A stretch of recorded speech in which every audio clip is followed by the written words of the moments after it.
This video presents a brief survey of the patient's thorax and respiration, examination of the posterior thorax using inspection, palpation, percussion, and auscultation, and examination of the anterior thorax using the same techniques.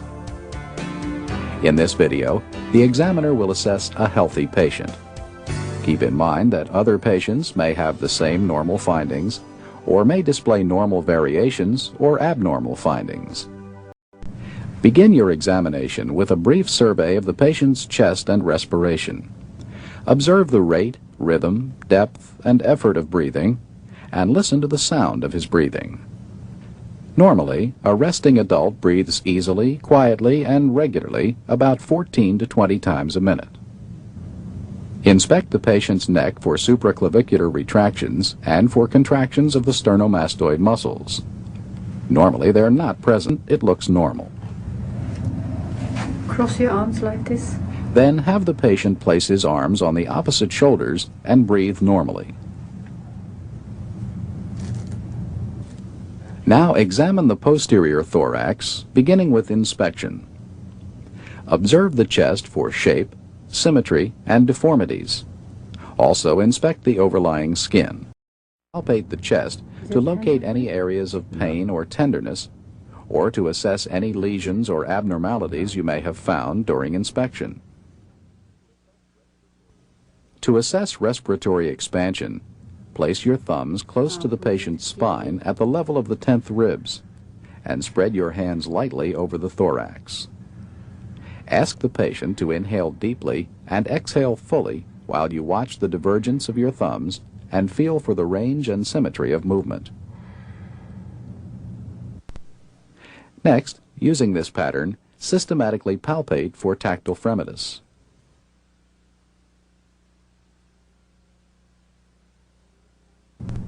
Using the balls of your hands, 99, palpate and compare symmetrical areas for 99, tactile fremitus as the patient repeats 99. 99, Identify areas of 99, increased, decreased, or absent fremitus. Continue the examination by percussing the chest in a systematic manner, going from side to side as you move down the thorax. Percuss down the chest wall from the apices to the bases of the lungs. Listen to the intensity, pitch, and duration of your percussion notes and decide what kind of notes you are hearing. Normal lungs are resonant. Locate any areas where you hear abnormal notes. Next, use percussion to identify the level of diaphragmatic dullness and measure diaphragmatic excursion. Now, if it is all right with you, I'll put some ink marks on your back. Then percuss downward from above the expected level of diaphragmatic dullness until dullness is definitely heard. Mark the level of full expiration. This time, breathe all the way in and hold.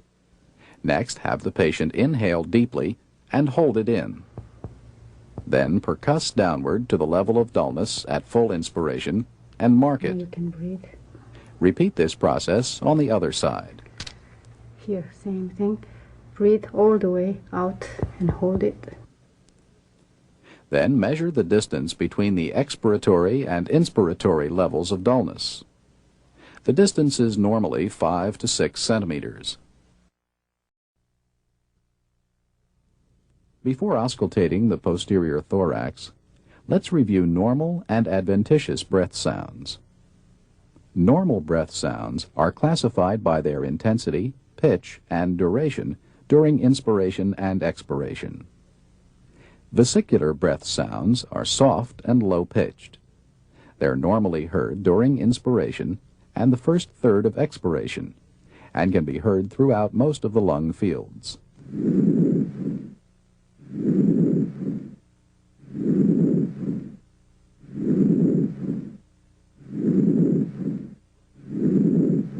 Bronchial breath sounds are louder and higher in pitch than vesicular sounds.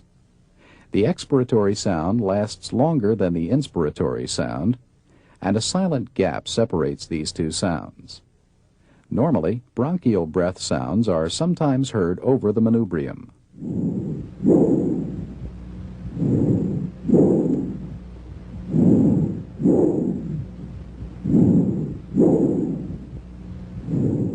Bronchovesicular sounds have an intermediate pitch and intensity.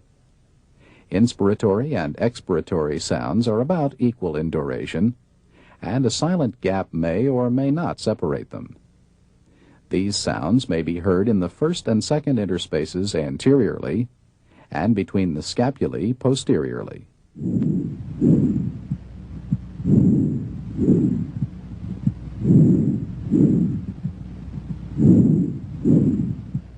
Let's listen to these sounds again to compare them: bronchial, bronchovesicular, and vesicular sounds, in that order.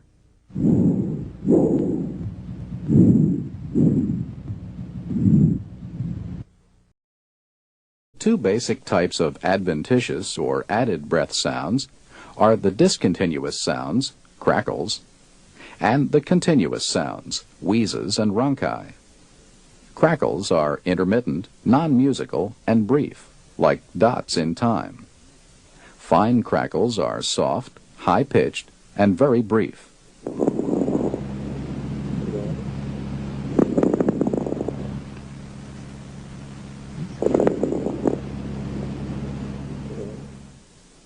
Coarse crackles are louder, lower-pitched, and longer.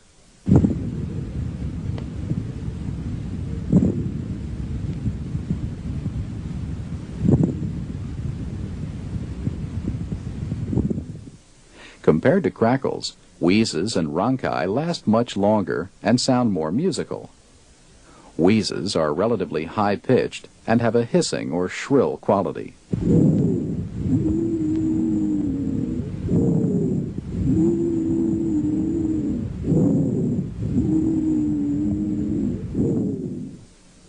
Rhonchi have a lower-pitched, snoring quality.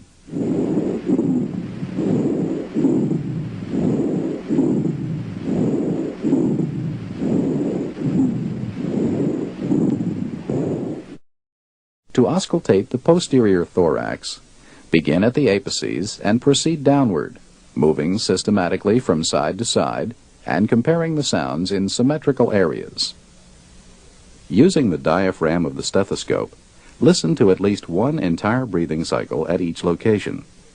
Listen to the duration, pitch, and intensity of the inspiratory and expiratory sounds, decide what type of breath sounds you're hearing, and note any added sounds. Now this time, breathe deeply through your mouth. Let me know if it is uncomfortable.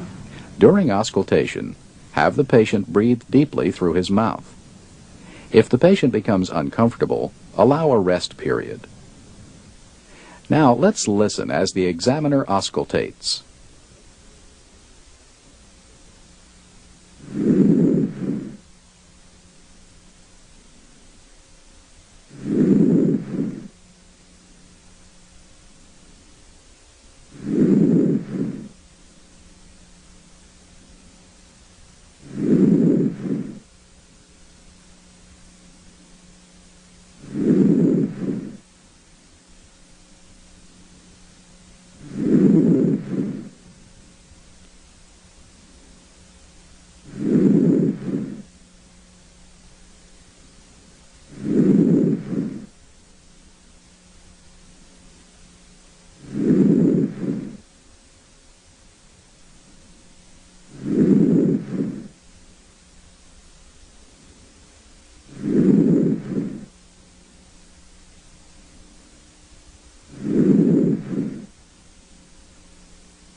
If you hear bronchial or bronchovesicular breath sounds where they should not be, listen for transmitted voice sounds. Now I want to say 99, please. While auscultating the chest, ask the patient to say 99. 99. Voice sounds that are louder and clearer than normal are called 99. bronchophony. 99. This time, would you say E? Then have the patient say E. E. When E sounds like A and has a nasal quality, egophony is present. E. E. This time, would you whisper 1, 2, 3, please? Finally, ask the patient to whisper 1, 2, 3. 2, 3. When these sounds are louder and clearer than normal, whispered pectoriloquy is present. 3. All these changes in voice sounds suggest the air-filled lung has become airless. To examine the anterior thorax, have the patient lie supine and breathe normally. Observe the condition of the skin and inspect the chest for deformities, asymmetry, and respiratory movement. Next, palpate the chest to locate any areas of tenderness or to assess any lesions or abnormalities. No. Now assess respiratory expansion. Place your thumbs along each costal margin with your hands along the lateral rib cage. Raise loose skin folds between your thumbs and ask the patient to take a deep breath. Observe the displacement of your thumbs and feel for the range and symmetry of movement as the patient exhales fully.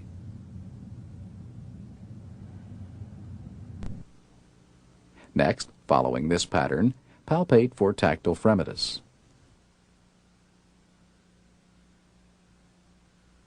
As the patient repeats 99, use the ball of your hand to compare symmetrical areas. 99. Because fremitus is difficult to feel 99. through the breast tissue of women, you may need to gently 99. displace the breast. Percuss the anterior thorax in symmetrical areas, proceeding from the supraclavicular area down to the 6th rib or below. Again, compare both sides. Identify your percussion notes and their locations. You should hear resonance over the anterior lung fields.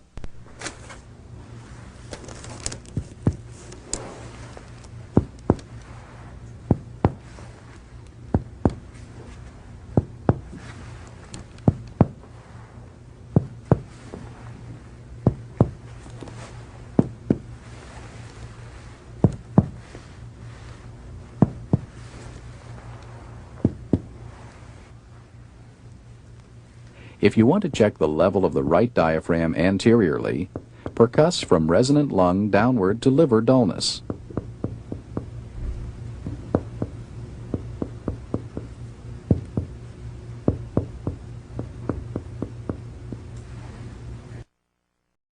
To auscultate the anterior chest, take the same systematic approach you used for percussing the anterior thorax.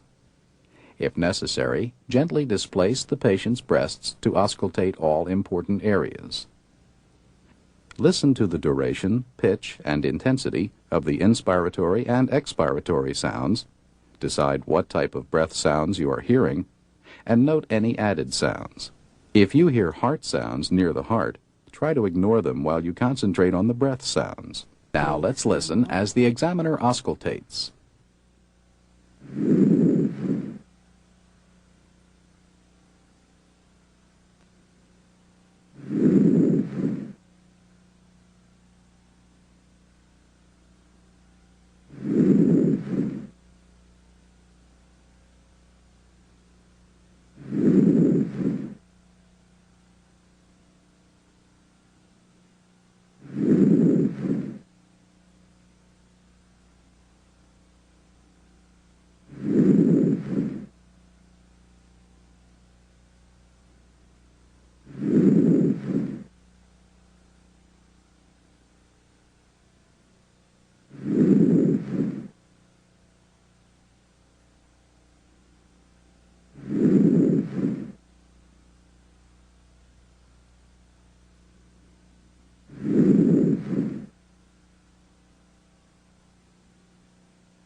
Let's say 99 again.